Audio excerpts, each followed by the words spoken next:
Guys, nagsidatingan na yung mga in-order ko noong 3-3 sale. So, I'm gonna unbox them all. And I will start with this Legato Largo bag. Actually, sobrang excited akong matanggap ito dahil overseas pa to. Ang tagal ko siyang hinintay. Overseas direct from Japan. So, open natin. Alam nyo, ito sa totoo lang sobrang nahirapan ako na pumili ng kulay kasi ang gaganda ng mga kulay nila. So sabi ko, i-try ko to, parang ano siya, brown. Light brown. Pero ang dami ko din gustong i-try. Pero unahin ko lang tong brown. Yan, oh grabe. Ang ganda niya.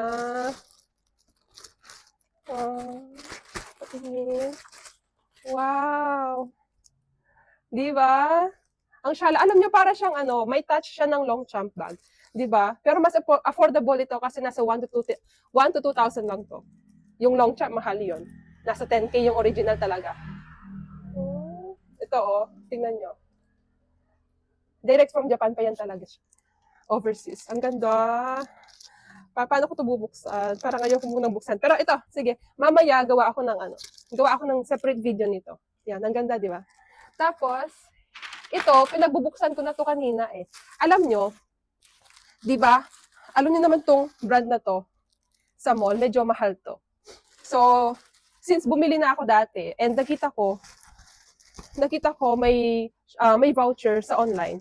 So, bumili ako. Nasa 2,700 pero 7 pieces na to. May mga pants na din tapos mga tops.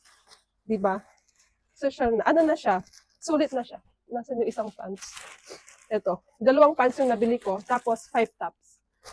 Tapos, binayaran ko 2,700 plus. Excuse me, sorry. Yan. And then, after that, ito, kakadating lang from Bash Manila. Bash Manila. Ito, mga pinagbibili ko to, hindi ito mga free sample. So, Bash. Yan, mga card holders.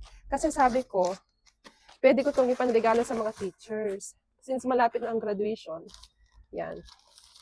It's from Bash Manila. Buksan natin yung isa. Meron na din ako nito, pero sabi ko panregalo. Buksan ko. Balik ko na lang ulit. Yan. Napakaganda niya. Ito yung kulay black. Slate siya. Slate ang kulay. Yan.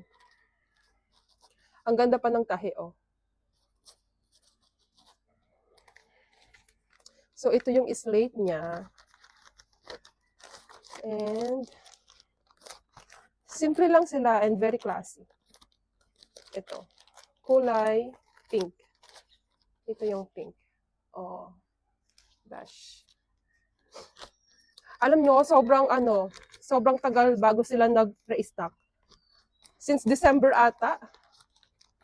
December ako nakabili eh. Tapos, ang tagal bago sila nag-restock. Isipon ko. Sorry naman.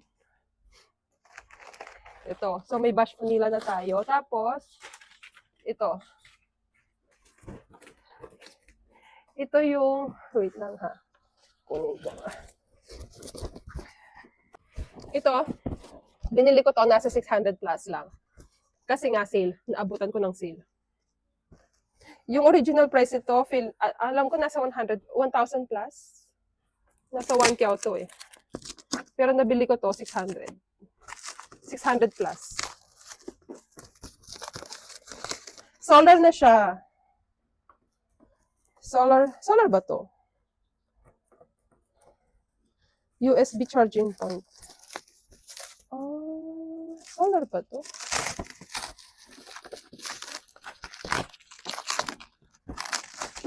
Bet ko sana yung solar. Parang hindi siya solar.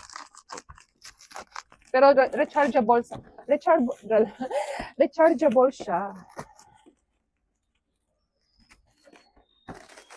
Oo, rechargeable siya.